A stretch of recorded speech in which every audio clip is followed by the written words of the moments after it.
Alright guys, so welcome to JEE academy by Acumen. मेरा नाम है doctor Uma Shankar Tripathi. So guys, नई वैकेंसी आई है एनएमडीसी में। यहाँ पे बीटेक होल्डर्स यानी डिग्री होल्डर्स और डिप्लोमा होल्डर्स जो इंजीनियर्स हैं वो दोनों यहाँ पे अलाउड है।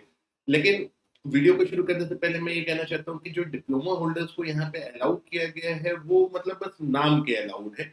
मुझे नहीं लगता कि यहाँ पे डिप्लोमा होल्डर्स को इस वैकेंसी से कुछ लाभ मिलेगा। आप इस वीडियो को पूरा देखिएगा।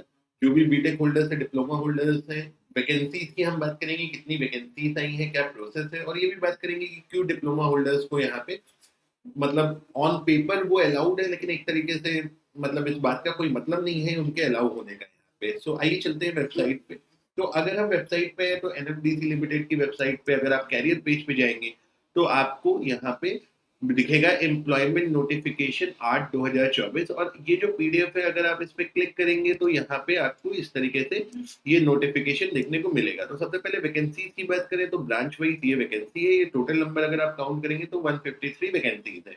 यहाँ पे आपकी जो सबसे ज्यादा वैकेंसी है वो माइनिंग और इलेक्ट्रिकल में है। अगर रिक्वायरमेंट की बात करें तो किसी भी एक ब्रांच का उठा के देख लीजिए, सबका लगभग सेम है। जैसे सिविल का पकड़ लेते हैं तो सिविल में 3 साल का डिप्लोमा मांगा हुआ है या डिग्री मांगा हुआ है।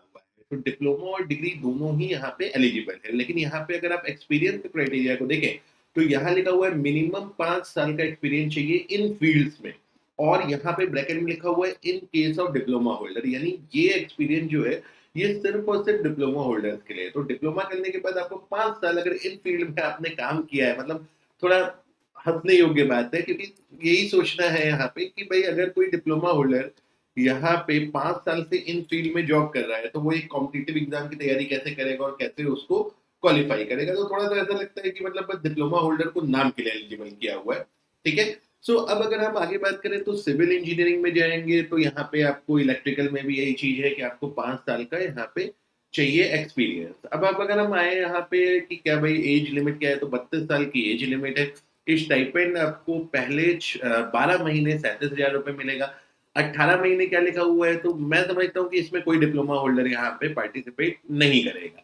तो डिप्लोमा होल्डर होकर के अगर आपके पास 5 साल का एक्सपीरियंस है तो उसके बाद भी आपको 6 महीने जो है ज्यादा ट्रेनिंग करनी है। और उन 6 महीने जो आप ज्यादा ट्रेनिंग करेंगे उसमें आपको 1,000 रुपये और ज्यादा मिलने वाले हैं। तो बेसिकली यहाँ पे शायद एनएमडीसी चाहता नहीं है कि डिप्लोमा होल्डर्स फॉर्म भरे, तो डायरेक्टली लिख देते, लेकिन अब भाई क्या करें।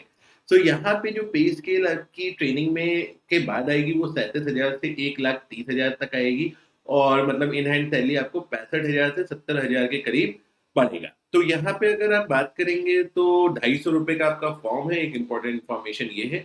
और अगर मोड ऑफ एग्जामिनेशन की बात करें तो सीबीटी होगा, कंप्यूटर बेस्ड टेस्ट होगा। इसको क्वालिफाई करने के बाद जो मेरिट बनेगी उसके बाद आपको एक सुपरवाइजरी स्किल टेस्ट होगा। ये भी आपके डोमेन टेस्ट की तरीके से होगा, लेकिन ये क्वालिफाइंग इन नेचर होगा, मतलब इससे मेरिट आपका नहीं बनेगा। अगर आप इन दोनों को जस्टिफाई करेंगे तो आपको क्या है फाइनल यहाँ पे सिलेक्शन मिलेगा। अगर हम फॉर्म भरे जाने की डेट की एक बार बात करें तो ये फॉर्म आप देख सकते हैं 21/10/2024 से 10/11/2024 तक भरा जाना है। सो गाइस, ये था आपका एनएमडीसी का जो न्यू नोटिफिकेशन आया है for junior engineer vacancies, junior officer की वैकेंसी के लिए, जिसमें डिप्लोमा डिग्री होल्डर दोनों ही एलिजिबल थे। तो आई होप आप लोग को ये वीडियो ठीक लगा होगा। बहुत क्विकली हमने इस नोटिफिकेशन को समझा है। और अगर आपको ये नोटिफिकेशन या ये वीडियो या हमारा चैनल ठीक लगता है तो चैनल को जरूर सब्सक्राइब करिए। So with this, thank you very much and have a good day.